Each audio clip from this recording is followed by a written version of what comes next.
Olen Alar Ervin, olen 20-aastane, elan Rakveres ja olen lõpetanud Rakvere Reaalgümnaasiumi. Olen spordiga tegelenud lapsepõlvest saati. Kõigepealt käisin kergejõustikutrennis 8 aastat ning pärast seda olen tegelenud suusatamisega 5 aastat.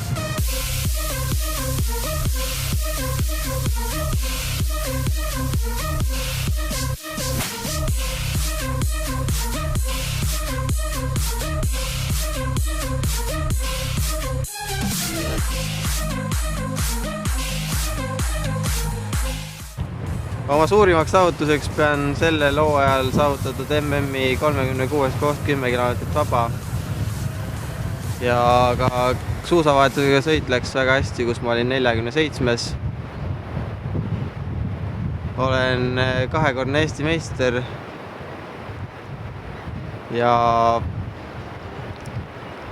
järgmiseks eesmärgiks on pääsemine U23 MM-ile ning sõita seal 30 parema sisse.